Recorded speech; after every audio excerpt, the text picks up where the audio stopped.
Creative strategy of learning এ সবাইকে স্বাগত। আজকের পাঠের আলোচ্য বিষয় অষ্টম শ্রেণীর সংস্কৃত তৃতীয় পাঠ অভিজ্ঞাপত্র। দেখো, অভিজ্ঞাপত্রে আমরা কিছুটা করেছিলাম প্রথম পর্বে। আজকে দ্বিতীয় পর্বে পরবর্তী অংশটা কমপ্লিট করব। চলো চলে যাই আজকের ক্লাসে। রয়েছে প্রকৃতি প্রত্যয় নির্ণয় করো।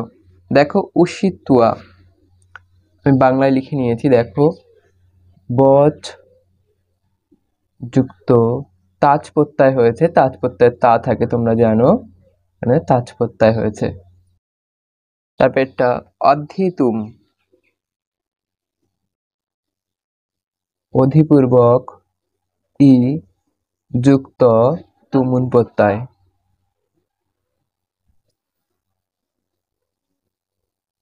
তারপরে দেখো প্রাপ্তুম, প্রপূর্বক আপ প্রাপ যুক্ত, এটাও তুমুন প্রত্যয় হয়েছে। তারপরে দেখো সম্পূর্বক সমাপ্য, সম্পূর্বক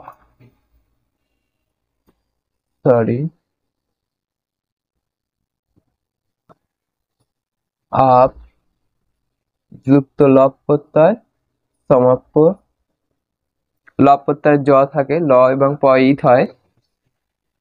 সংগৃহীতুম সম্পক গ্রহ ধাতু তুমুন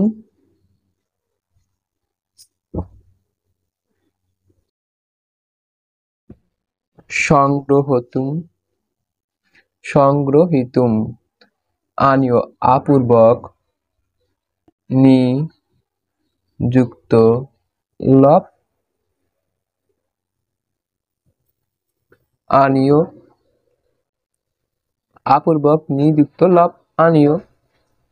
তারপরে দেখো 5 নম্বরে আছে অধরেখাঙ্কিত পদের কারক বিভক্তি নির্ণয় করা। অর্থাৎ নিচে যে পদগুলি রেখাঙ্কিত করা আছে, অর্থাৎ দাগ দেওয়া রয়েছে, সেগুলিকে কারক নির্ণয় করতে বলছে। দেখি চলো 5-এর ক কি রয়েছে। গুরুকুলে, দেখো একটু মিস্টেক ছিল, আমি লয়ের মাথায় একটা দিয়েছি, আর কিছু না। গুরুকুলে ছাত্রা পঠন্তি, গুরুকুলে ছাত্রেরা পড়াশোনা করে। এখানে গুরুকুলে কোথায়, আমরা যদি কর্তাকে কোথায় দিয়ে প্রশ্ন করি, সেটা তার উত্তরে যা হয় সেটা অধিকরণ কারকে হয়। দেখো আরেকটা কথা হচ্ছে, যেটা কোনো স্থান বোঝালে সেটাতেও কিন্তু অধিকরণ কারক হয়। এখানে দেখো ছাত্ররা কোথায় পড়ে, গুরুকুলে পড়ে, তাহলে গুরুকুলে একটা জায়গার কথা বলা হচ্ছে বা স্থানের কথা বলা হচ্ছে, এই জন্যে এখানে কিন্তু অধিকরণ কারক হবে।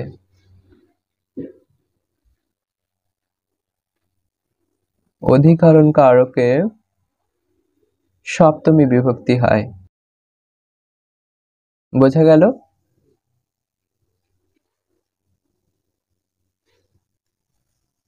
ক্ষয় দেখো গুরুভ্য শাস্ত্রাণি পঠন্তি, গুরুভ্য শাস্ত্রাণি পঠন্তি, গুরুর নিকট থেকে শাস্ত্র পাঠ করছে। গুরুভ্য এখানে দেখো থেকে হচ্ছে, কার নিকট থেকে, এখানে কিন্তু গুরুর নিকট থেকে শাস্ত্র পাঠ করার কথা বলা হচ্ছে। তাহলে গুরুভ্য, এখানে গুরুভ্য পদটিতে অপাদান কারকে পঞ্চমী বিভক্তি হবে। অপাদান কারকে পঞ্চমী বিভক্তি।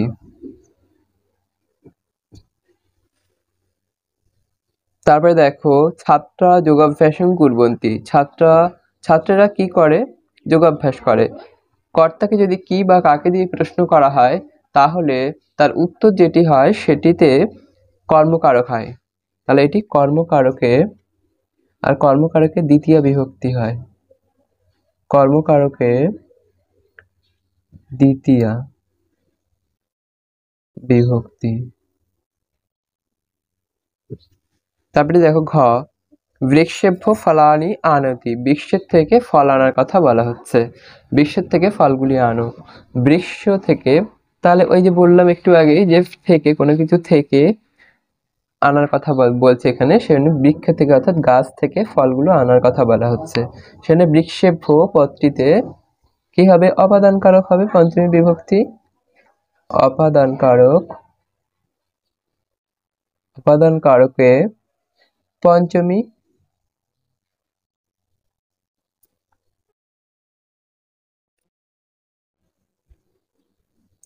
তারপরে দেখো ধেনু বৃষভাদিন চারয়িতুং বনং গচ্ছন্তি, গরু চরানোর জন্য বনে যাচ্ছে। এখানে দেখো কোথায় যাচ্ছে, এখানেও একটা স্থানের কথা বলা হচ্ছে, তাহলে এখানে এখন স্থানের কথা বলা হচ্ছে, এটাও কি হবে, অধিকরণ কারক হবে। আমি প্রথমেই বললাম স্থান বোঝালে অধিকরণ কারক হয়।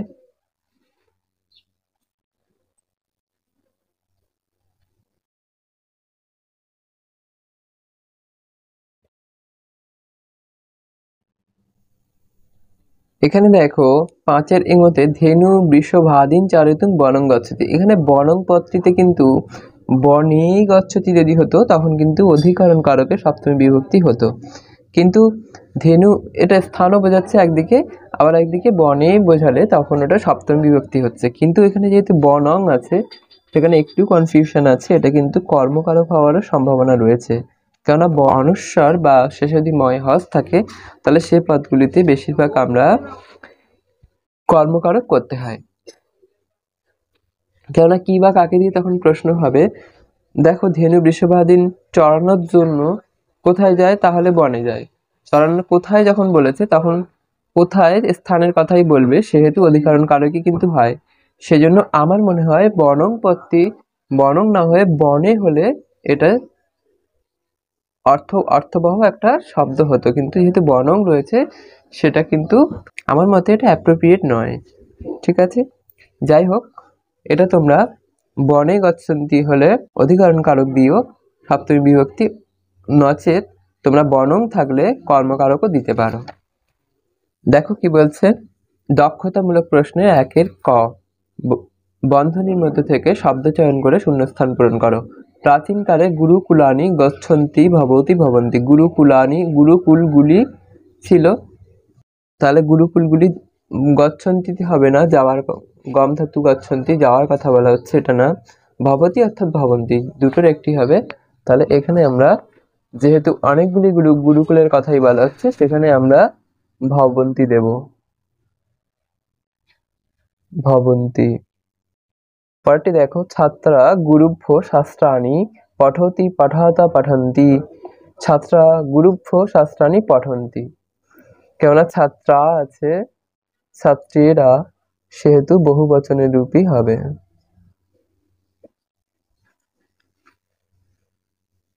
ছাত্রা প্রাতঃ উত্তিষ্ঠন্তি, ছাত্ররা সকালে কখন উঠতো, চতুর্বাদনে, ত্রিবাদনে, পঞ্চবাদনে, চতুর্বাদনে, 4টের সময় উঠতো, চতুর্বাদনে। পরটি দেখো, বিশ্বভাদিন চারয়িতুং গচ্ছন্তি, গরু চড়ানোর জন্য কোথায় যেত, বনম গচ্ছন্তি, বনে যেত। তারপরে দেখো, কাষ্টানি আনেতুং গচ্ছন্তি, কাঠ আনার জন্য কোথায় যেত, অরণ্যম।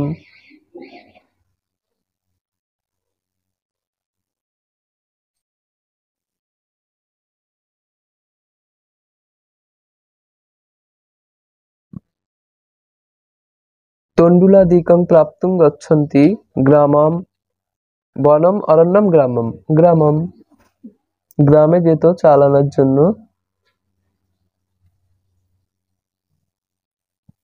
বুঝা গেল? তারপরে দেখো 3 দাগ বলেছে কিন্তু এটা হবে 2, দেখো এখানে 1 রয়েছে, 1-এর পরে হয় 2, 3 দিয়েছে। যাই হোক,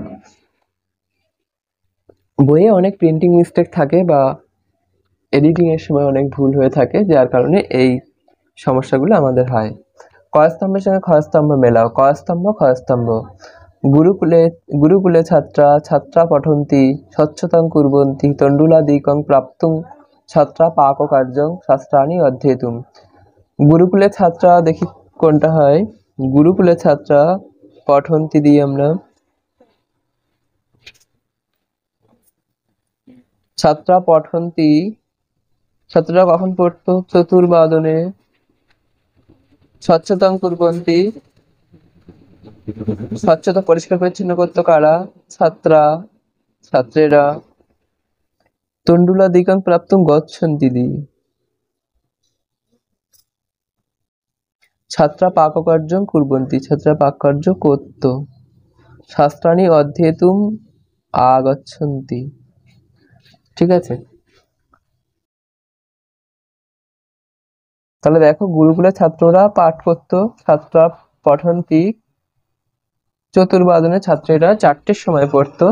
স্বচ্ছতাং কুর্বন্তি ছাত্রা, পরিষ্কার পরিচ্ছন্ন করতো কারা? ছাত্রীরা। তণ্ডুলাদিকং প্রাপ্তুম গচ্ছন্তি, তণ্ডুলাদিকং অর্থাৎ চাল প্রাপ্ত করার জন্য তারা যেত। কোথায় যেত? গ্রামং গচ্ছন্তি। ছাত্রা পাককার্যং কুর্বন্তি, ছাত্ররা পাক কার্য করতো। প্রাণী অধ্যেতুম আগচ্ছন্তি, শাস্ত্র অধ্যয়ন করার জন্য আগচ্ছন্তি আসতো। কারা আসতো? ছাত্ররা আসতো। কোথায় আসতো? গুরুকুলে আসতো। তারপরে দেখো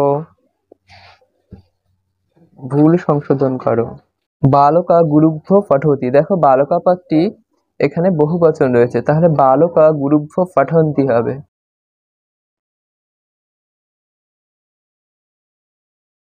বালকা গুরুভ্য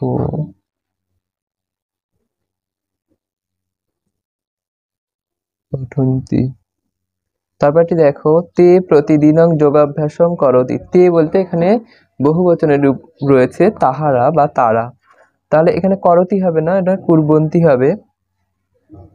তে প্রতিদিনং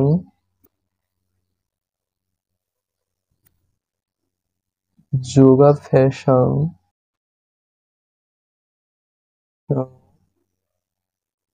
কুর্বন্তি।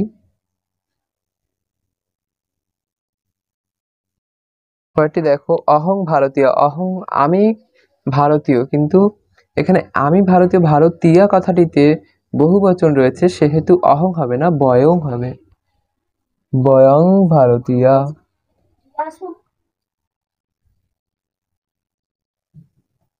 বয়ং ভারতীয়া।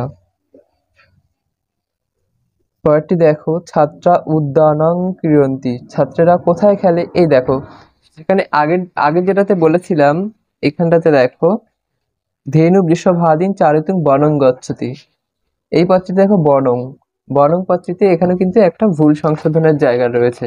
দেখো ভুল সংশোধনের এখানে দেখো ছাত্রা উদ্যানং ক্রীড়ন্তি, ছাত্ররা কোথায় খেলে? উদ্যানং নয়, উদ্যানে ক্রীড়ন্তি। তাহলে ওটাও দেখেছো তো একটা ভুল। ছাত্রা উদ্যানে ক্রীড়ন্তি।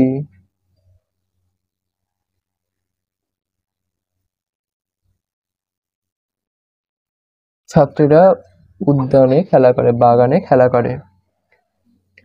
ধনং যচ্ছতি হবে।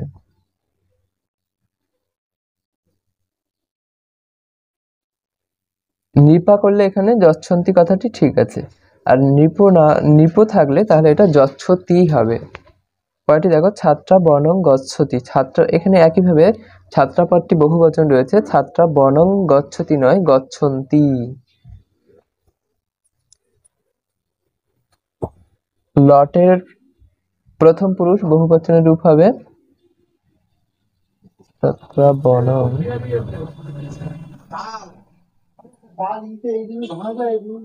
গচ্ছন্তি। তাহলে দেখো অভিজ্ঞাপত্রটা কিন্তু এখানে কমপ্লিট হলো। তাহলে আজকের ক্লাস এ পর্যন্ত। তোমাদের যদি ক্লাস বুঝতে কোনো সমস্যা হয় তোমরা কমেন্টে জানিও, আমি কমেন্টে রিপ্লাই দেওয়ার চেষ্টা করব। আর এর পরের ক্লাসগুলো পাওয়ার জন্য তোমরা চ্যানেলটি সাবস্ক্রাইব করে পাশে থেকো।